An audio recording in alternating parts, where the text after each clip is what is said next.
Bonjour à tous et bienvenue pour une nouvelle vidéo sur la chaîne de Lightseeker, la chaîne dédiée à la spiritualité au sens large. Aujourd'hui, une vidéo pour vous, mes amis hypersensibles. Je le suis également, donc je sais ce que c'est. J'avais envie du coup de tourner une vidéo aujourd'hui pour vous en parler un petit peu plus. Donc déjà, voir vite fait ce que c'est que d'être hypersensible, voir si vous vous reconnaissez dedans. Voir un peu les caractéristiques et surtout comment est-ce que de ces choses-là, parce que pour moi c'est un don d'être hypersensible, c'est vraiment une capacité, c'est pas une faiblesse. Comment est-ce qu'on peut l'intégrer dans notre vie de tous les jours et puis utiliser un peu ce super pouvoir du coup pour améliorer significativement du coup sa qualité de vie, faire des bons choix, des choix justes et alignés. Donc aujourd'hui déjà un petit tour d'horizon sur ce que c'est que d'être hypersensible. Déjà, pour moi, c'est pas possible de dissocier hypersensible avec l'empathie. Alors déjà, c'est quelque chose de fantastique d'être capable de cerner des personnes en 5 secondes chrono. Que ce soit quelqu'un dans la rue, que ce soit quelqu'un avec qui vous discutez, que vous rencontrez pour la première fois, vous allez être du coup capable de le cerner immédiatement. Et franchement, qu'est-ce qu'on gagne comme temps quand on sait tout de suite si une personne est bonne pour nous ou pas du tout.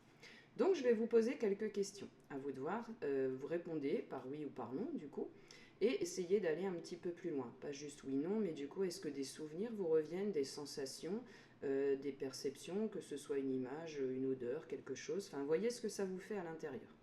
Donc, ma question numéro 1 déjà, eh bien, c'est ça. Êtes-vous capable de cerner quelqu'un en quelques secondes?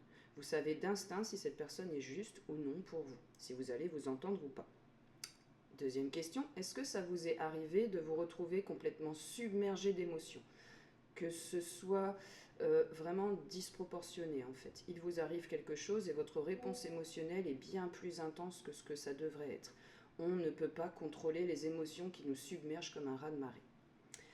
Est-ce que ça vous est arrivé de vous sentir complètement vidé après une journée de travail ou alors après vous être baladé dans un endroit où il y a du monde? Donc ce que j'appelle être vidé, c'est pas juste avoir une petite fatigue, c'est vraiment être complètement épuisé sans qu'il y ait de raison valable. Vous n'avez pas fait un marathon de 3 heures du coup, où là ce serait tout à fait normal que vous soyez complètement épuisé. Répondez oui si ça vous arrive sans qu'il y ait de raison. Est-ce que vous avez pour habitude d'essayer d'éviter les conflits? Les conflits vous font particulièrement souffrir, étant donné que vous ressentez les émotions des autres comme si elles étaient vôtres. Vous avez vos émotions à vous, plus celui de la personne avec qui vous êtes en conflit, plus les autres émotions des autres personnes s'il y a plusieurs personnes dans ce conflit.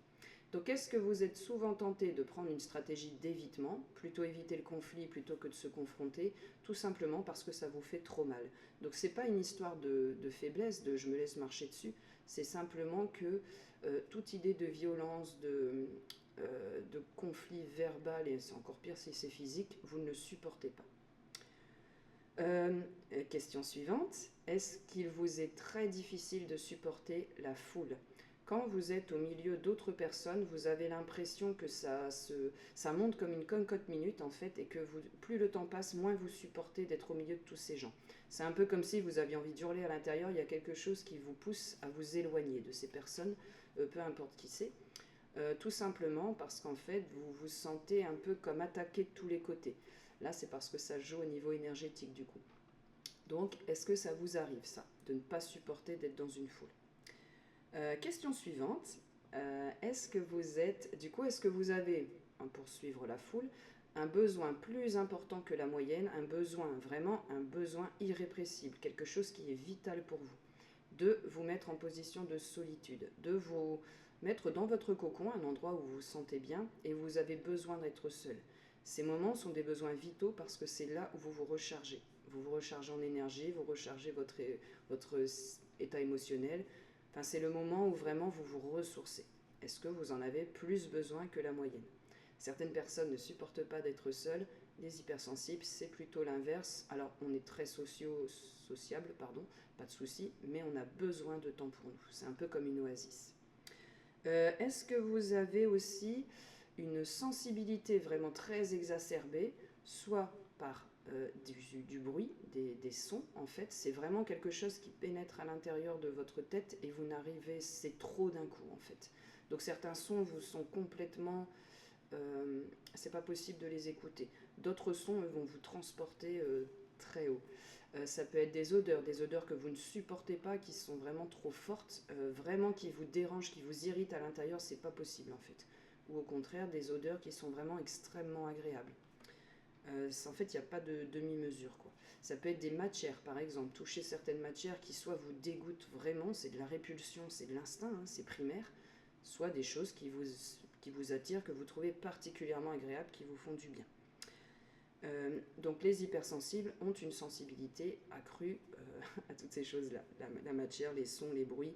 Alors évidemment, il y a beaucoup de différences dans les hypersensibles. À divers degrés, on n'est pas tous impactés par toutes ces catégories-là. Heureusement, sinon on ne pourrait plus sortir de chez nous, ce serait la cata, quoi. Ensuite, est-ce que vous avez aussi un besoin, enfin, pas un besoin, pardon, vous avez une sensibilité accrue à la critique? Quelqu'un va vous faire une critique, pas forcément négative, ça peut être une critique constructive, mais vous allez le prendre direct en plein cœur. Ça vous impacte et ça vous blesse profondément, ça vous heurte, vous allez rester un peu bloqué dessus. Ça va tourner en fait à l'intérieur de vous en vous disant, ouais, enfin vraiment ça vous fait beaucoup plus de choses que ce que ça devrait en fait. On est toujours dans le trop. Et enfin, dernière question. Est-ce que vous avez du mal du coup, alors je lis un petit peu mes notes, c'est pour pas en oublier. Est-ce que vous avez particulièrement du mal à gérer le stress? Le stress vous arrive comme un tsunami en fait. Ça arrive, ça vous submerge, vous perdez vos moyens, vous vous sentez bouffé de l'intérieur en fait. Ça tourne partout là dans le corps et ça s'emballe en fait. On a la tête ici qui tourne. D'ailleurs, bien souvent, le mental est hyperactif en fait. Donc le mental, l'ego ici, le cerveau gauche, c'est la partie logique, raisonnement. C'est la partie qui va nous faire, quand on est dans une situation, en fait, c'est la partie qui va soit nous aider à nous en sortir, on va réutiliser des petits tips en fait qu'on a déjà utilisés, soit c'est quand on est amené à aller un peu vers l'inconnu, à essayer des choses nouvelles. L'ego, lui, il a très peur de ça, donc en fait, notre mental, ce qu'il veut, donc mental, ego, c'est égal, ego, pardon, c'est pareil. Notre mental, ce qu'il veut, c'est qu'aujourd'hui, ce soit comme hier. Lui, il veut pas de nouveauté parce que l'inconnu égale danger, j'ai peur. Donc, il va vous faire passer par tous les peurs possibles et imaginables pour que vous restiez comme vous faites d'habitude. Je prends l'exemple d'un conflit. Vous avez beaucoup de mal à le gérer parce que pour vous, c'est très fort émotionnellement. Vous n'avez pas envie de ça. Donc, vous vous adaptez une posture de fuite, en fait. Plutôt laisser la conversation là. Ouais, t'as raison, c'est bien. Allez hop, je m'en vais, quoi. Le mental, lui, il va s'arranger pour que vous preniez toujours ce chemin-là, en fait. Donc, vous allez voir dans votre tête, en fait, ça vrille, ça part complètement en vrille. Ça nous projette toutes les peurs, en fait. Et si jamais tu dis quelque chose, peut-être que cette personne-là, elle va plus du tout t'aimer, elle va plus te considérer, elle va te rejeter. Enfin, oui, c'est tout des choses comme ça. Donc voilà pour un peu les questions. Voyez ce que vous avez dit oui, non. Voyez si vous avez des situations particulières qui vous sont venues. Et n'hésitez pas à partager juste en dessous en commentaire dans la vidéo. C'est toujours sympa de pouvoir échanger. Maintenant qu'on a vu un petit peu le tour d'horizon en fait, de ce que c'est que d'être un hypersensible ou un empathe, et comme je ne crois pas au hasard, je suis sûre que si vous vous êtes amené à regarder cette vidéo, c'est que vous vous reconnaissez dedans. Donc, déterminer qu'on est hypersensible, c'est super. Maintenant, il faut voir comment est-ce qu'on fait de ce don une force pour le mettre en pratique dans votre vie de tous les jours et ne plus subir en fait ce trop plein d'émotions, mais apprendre un peu à chevaucher la vibe, vous voyez, et s'en servir du coup pour améliorer en fait son chemin de vie, pour améliorer ses choix, pour améliorer ses relations avec les autres. Alors déjà, vous avez, messieurs et mesdames, un super pouvoir. Être hypersensible, être empathe, c'est vraiment avoir une longueur d'avance sur les autres. Prenons un exemple concret. Vous arrivez au travail ou vous arrivez dans un lieu, peu importe ce que c'est, vous avez la capacité immédiate de sentir tout de suite l'atmosphère de la pièce. Rendez-vous compte, il y a des personnes qui vont aller dedans, qui ne vont rien comprendre à ce qui se passe, ils vont subir. Vous, en 3 secondes, vous entrez quelque part et vous êtes capable de vous dire « Oh purée ». Alors là, en gros, l'ambiance dans la salle, elle est un peu tendue là. Il y a pas mal de stress et tout, je sens quelque chose, c'est pas très bon là. Et bien du coup, moi, comme je suis capable de m'adapter, en fait, être hypersensible et empathe, ça vous aide à développer votre résilience, votre capacité d'adaptation d'une manière exponentielle. Vous arrivez, vous ressentez le stress, vous allez sentir tout ce qu'il y a chez les personnes. Vous allez avoir besoin, pour être bien, que dans votre environnement de travail, là où vous êtes, les énergies soient bonnes, l'ambiance soit bonne. Donc vous allez de vous-même faire une petite blague, vous allez essayer de détendre l'atmosphère, vous allez pouvoir sonder en fait un peu les personnes dans les pièces sans poser des tas de questions. Vous allez le ressentir intuitivement et du coup vous allez pouvoir significativement améliorer l'ambiance du lieu parce que vous savez d'instinct ce qu'il faut faire. Là, l'ambiance est stressante, il faut mettre un petit peu d'humour, il faut détendre. Là, c'est plus l'ambiance, elle n'est pas du tout au boulot, elle est complètement un peu fofolle machin. Et ben, on va recentrer un petit peu pour... allez, là les gars, c'est parti, on y va, on va s'y remettre. Tiens, machin, t'as fait ton projet bidule. Enfin, vous voyez, vous pouvez adapter du coup vraiment, vous adapter à l'ambiance de la pièce et surtout interagir significativement parce que vous comprenez ce qui se joue dans une pièce, vous comprenez ce qui se joue avec les personnes, améliorez ça de vous-même. Suivez votre instinct, suivez votre cœur, ça va se faire tout seul. Il suffit simplement de prêter attention à ce que vous recevez comme information, ça se met dans votre corps, vous le savez. On y prête attention et hop, après on n'a plus qu'à mettre en action en fait. Donc c'est pareil pour les personnes. Vous êtes capable de cerner en 5 secondes du coup un peu comment sont les personnes dans les grandes lignes. Vous allez savoir tout de suite avec cette personne-là, je peux travailler, je peux avoir des interactions, ce sera un potentiel ami. Avec cette personne-là, ça ne marchera pas. Et c'est pas que c'est une personne mauvaise ou tout ça, c'est simplement que vous n'êtes pas sur les mêmes vibrations, vous n'avez pas forcément par exemple les mêmes valeurs à transmettre, et bien vous n'allez pas connecter en fait, tout simplement. Du coup, le fait de pouvoir vous mettre à la place de l'autre, ça va vous permettre de désamorcer des tas de conflits dans l'œuf en fait. Vous allez être capable de ressentir tout de suite dès qu'il y a quelque chose qui ne va pas. Ça vous donne une capacité monumentale dans tout ce qui est communication avec l'autre. Exemple, vous êtes en train de discuter avec quelqu'un, vous avez eu une remarque et vous vous rendez compte immédiatement que vous avez blessé la personne. Parce que vous êtes capable de décrypter tout ce qui est le langage gestuel, tout ce qui est non-verbal en fait. Donc la personne ne va pas vous dire « Ah purée, là tu m'as fait mal, ça m'a blessé ». Vous allez vous en rendre compte instinctivement. Vous avez dit votre phrase, hein, peu importe ce que c'était, et puis vous allez voir que la personne, elle a genre un... Je sais pas, ça lui fait un peu une décharge, vous voyez, elle se recule. Ah, on voit, là, elle se l'est pris en plein cœur. Flûte, j'ai fait une grosse bêtise et tout. Bah du coup, direct, hop, je peux adapter, je peux arrondir les angles, je peux expliquer ce que je voulais dire parce que j'ai compris d'instinct ce que ça avait fait à la personne. D'un autre côté, vous avez toujours une discussion avec un ami, un collègue de travail, peu importe qui c'est, proche, et vous sentez que ce que vous êtes en train de dire, ça fait du bien à votre proche. Il ne va pas vous dire « Ah, ce que tu fais, ça fait du bien », vous le sentez. Et du coup, vous pouvez l'aider à construire davantage de confiance en lui ou en elle. Vous pouvez vraiment accompagner de manière très efficace, rassurer, vous montrer bienveillant envers les autres, parce que vous avez un effet miroir qui est instantané. Je ressens à moi-même ce que je fais à l'autre. Du coup, cette capacité-là, mon Dieu, mais exploitez-la dans toutes vos relations. Prêtez attention à comment vous vous comportez avec vos proches, avec vos amis, avec vos collègues de boulot. Et vous allez pouvoir, juste en vous concentrant sur les détails, parce que ça c'est une autre de vos super capacités, hypersensibles en pâte, nous sommes très attentifs aux détails. On va voir la petite chose que les autres ne vont pas voir, on va peut-être pas forcément voir la chose dans son ensemble, mais on va aller se mettre sur le détail qui était important à ce moment-là. Pourquoi c'est une super capacité du coup ça ? Donc je vous dis, ça va vous aider à gérer toutes vos relations, que ce soit professionnel, que ce soit personnel. Et le fait d'être attentif aux détails, ça c'est fantastique pour utiliser l'intuition. Mes amis, vous êtes déjà hyper connectés avec votre intuition, qui utilise le cerveau droit. C'est la partie du cerveau qui est utilisée pour tout ce qui est rêve, imagination, création. Mais c'est aussi celle qui est connectée au monde subtil. Grâce à ce moyen, vous êtes connecté à votre âme et à vos guides spirituels en continu. Et comme vous faites attention aux détails, c'est comme ça que votre âme et vos guides communiquent avec nous. L'intuition, c'est quelque chose qui murmure, c'est la petite voix à l'intérieur, c'est la chose qui vous pousse en fait de l'intérieur. Et c'est également, l'intuition, vous allez recevoir des messages, en fait, vous allez recevoir du coup des informations qui sont précises et qui vont vous aider sur le moment présent via les 5 sens. Donc vous êtes bien plus sensible que d'autres, ceux qui ne sont pas hypersensibles, à tout ce moyen de communication-là. Donc voyez-le comme l'apprentissage d'une langue étrangère. Au début, on ne comprend pas grand-chose, hein. On a des sensations, on a des choses qui nous arrivent, des images, des sons, on va entendre des choses dans notre tête, ça a la même voix que d'habitude, mais les pensées sont différentes, bien plus élevées, bien plus alignées, bien plus justes avec ce qui vous fait du bien. C'est pas le mental qui parle, c'est pas je veux le truc brillant parce que c'est trop joli, parce que j'aurai du succès, parce que je vais faire ci, ça. Ça va être du coup la chose qui va vous faire grandir, qui va vous faire évoluer. et ça va vous arriver à l'instant T quand vous en avez besoin. Donc si vous prenez l'habitude de prêter attention à ça, vous allez voir que vous allez faire des choix de vie bien plus justes pour vous parce que ça vous donne la capacité de prendre du recul. En fait, tout le travail de l'hypersensible, ça va être d'équilibrer en fait. Équilibrer les émotions qui vous arrivent des autres. Vous avez les vôtres plus celles des autres. Tout ce qui vous entoure. Au début, c'est épuisant parce qu'on se balade quelque part et on se prend tout dans la figure. Mais ça, on apprend en fait à le gérer.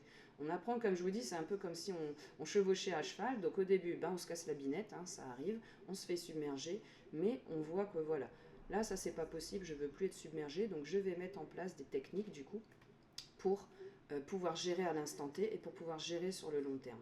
Alors, c'est quoi les petits tips du coup? Qu'est-ce qui va nous aider dans notre vie de tous les jours à faire de ce qu'on a cette capacité-là une force? Eh bien, la première, on va passer quand vous êtes en état d'urgence. Vous êtes à l'instant T. Vous êtes en train, il y a un début de conflit avec quelqu'un, vous savez que vous allez avoir du mal à le supporter, ou vous êtes au milieu d'une foule. Ça y est, vous sentez, là, on est en train de vous picorer de l'énergie de partout, vous ressentez les émotions des autres, c'est pas top gloop. Du coup, vous êtes en train de plonger un petit peu, là. Ça y est, vous sentez, ça monte, là. Ça submerge tout, ça commence à bouillir.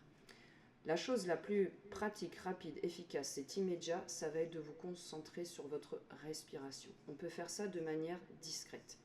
Des inspirations longues et profondes par le nez, vous inspirez et surtout vous concentrez sur ce que ça vous fait. Quand vous inspirez, vous sentez l'air qui passe dans vos narines, vous allez sentir tout le trajet qu'il fait. Ça redescend, ça remonte et on expire par la bouche.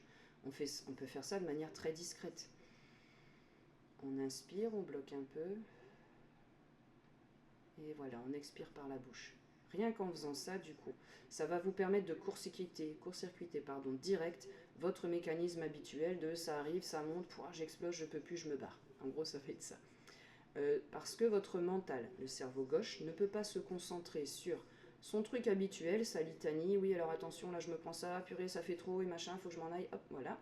Il ne peut pas se concentrer sur ça et sur votre respiration.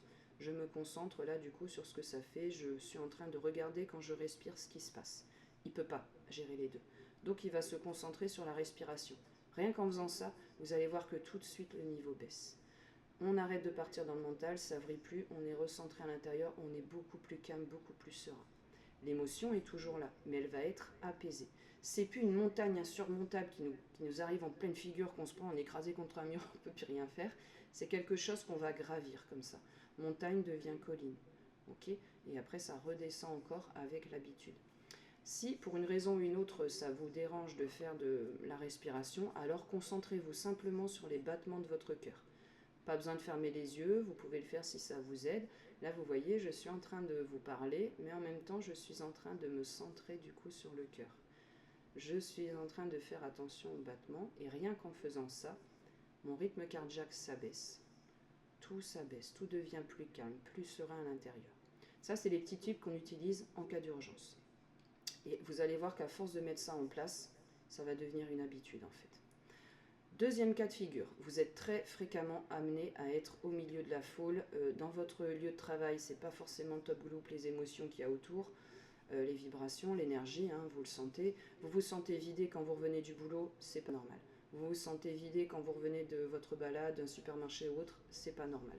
Donc pour l'instant, si on n'arrive pas à mettre en place des protections, parce que ça on peut le faire en énergétique du coup, on va prendre des pierres de lithothérapie.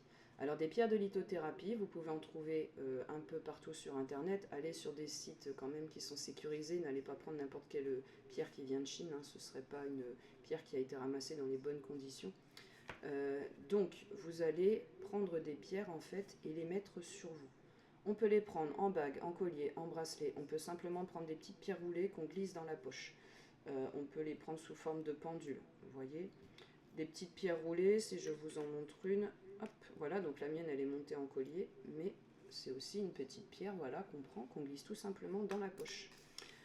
Alors ça va vous permettre quoi? Alors, si vous choisissez bien votre pierre, vous allez voir sur internet, il y a beaucoup de sites avec toutes les explications qu'il faut.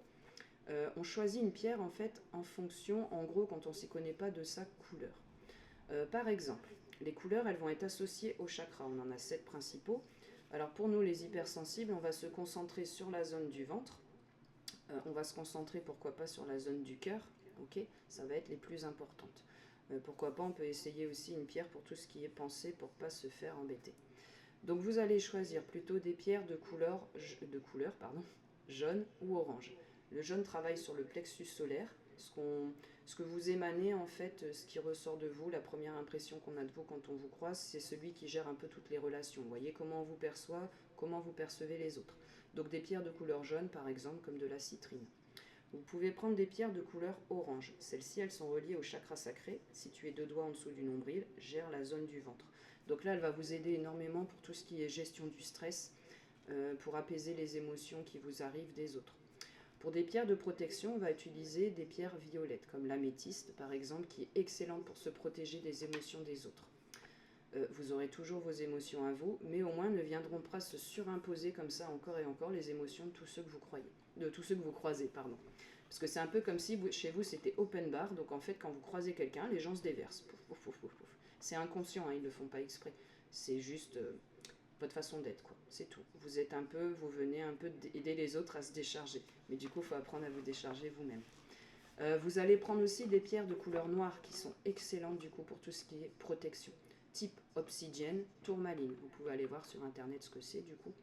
Et pareil, donc on met les pierres dans ses poches.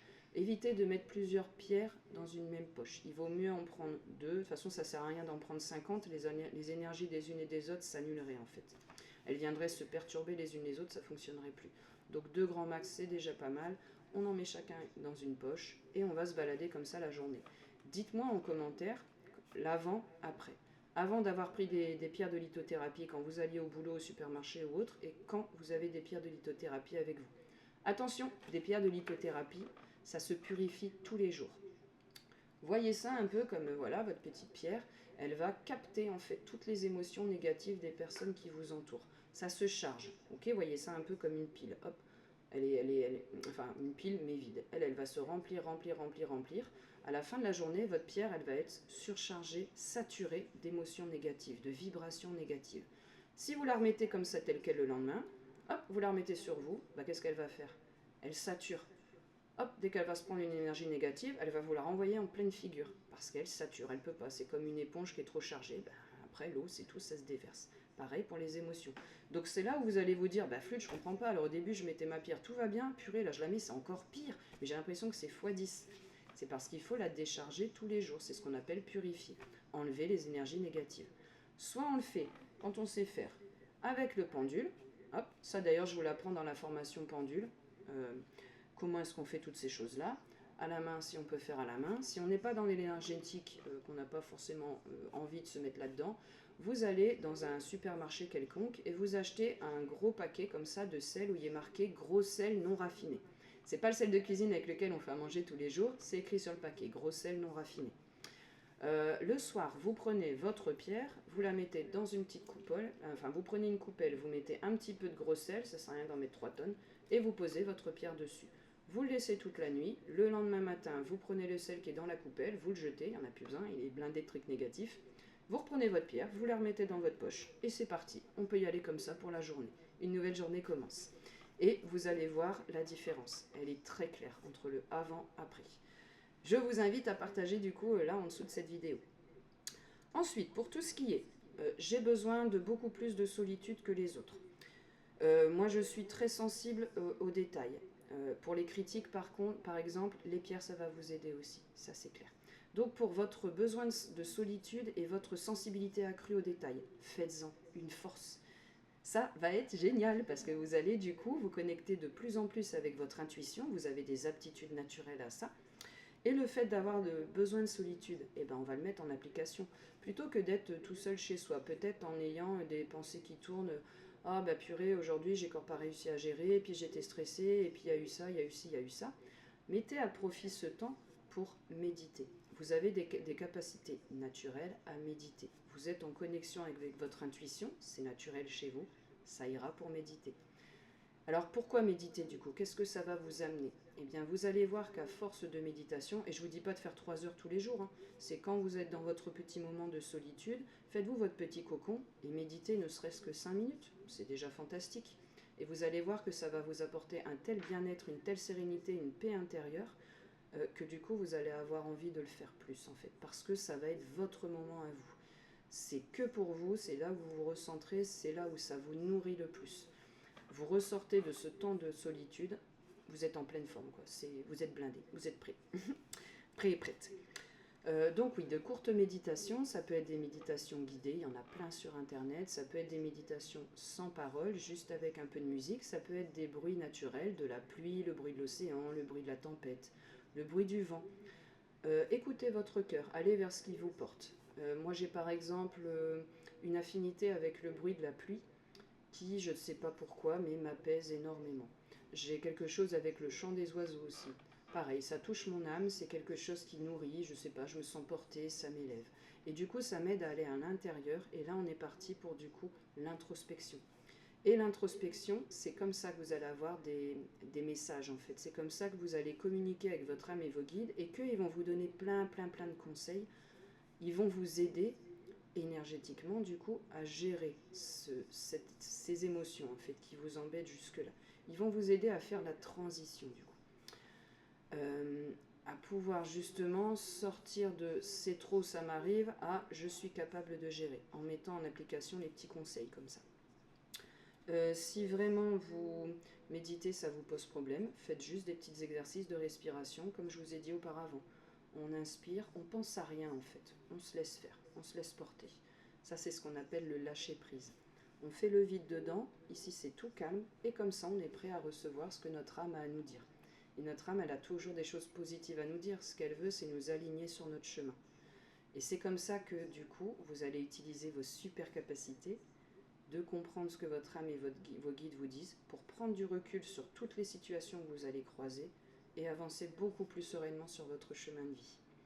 Vous allez voir, c'est un chemin que j'ai entamé il y a déjà des années, aucune envie de repartir sur autre chose, et toutes les personnes que j'ai pu constater qui ont suivi le même chemin sont passées de personnes hyper stressées de la vie, parce qu'il fallait voir moi ce que ça donnait. Hein. Vous n'imaginez pas le nombre de fois où j'ai été envahie par le stress, notamment quand j'étais avec les enfants. Je ne pouvais pas supporter le regard qu'il y avait autour. Voilà, parce que moi j'ai un enfant qui a des troubles en fait, donc on est remarqué tout le temps, partout où on va. Avant, c'était quelque chose d'extrêmement stressant pour moi. Et depuis que je fais ça, donc je vous dis, ça fait des années que je suis là-dedans, je suis passée d'un mental hyperactif, toujours en train de flipper, toujours en train de stresser, à prendre la fuite. Hein. Moi c'est simple, je prenais les enfants, hop, je m'en allais, parce que je supportais pas le stress, la pression, les personnes autour. Ah maintenant, mais je fais ce que j'ai à faire naturellement. J'ai plus rien à faire du regard des autres maintenant. On a appris à gérer du coup avec la famille et ça se passe beaucoup mieux. Donc franchement, j'ai pu le constater en fait un peu avec toutes les personnes hypersensibles en pâte que j'ai vues autour de moi. Pareil, vous n'êtes pas seul. Nous sommes des millions comme ça. Donc déjà, rien que ça va faire du bien de savoir que vous n'êtes pas seul à vivre ça, que d'autres vivent la même chose que vous. D'ailleurs, je vous invite à partager en commentaire en dessous de cette vidéo et vous vous rendrez compte du coup que si suffisamment de personnes osent lancer le pas du coup et mettre un petit commentaire en dessous de la vidéo, vous allez vous rendre compte à quel point nous sommes nombreux. Voilà ce que j'avais à vous dire pour aujourd'hui. J'espère que cette vidéo vous aura aidé un petit peu. Si elle vous a plu, que vous l'avez trouvée intéressante, n'hésitez pas à mettre un petit like, à vous abonner à la chaîne si ce n'est pas encore le cas, à partager à des personnes autour de vous qui vous pensez pourraient être touchées par ça. Ça ne fait pas de mal, moi ça m'aide à continuer et ça peut toujours faire du bien aux autres. Je vous souhaite une belle journée et je vous dis à très bientôt.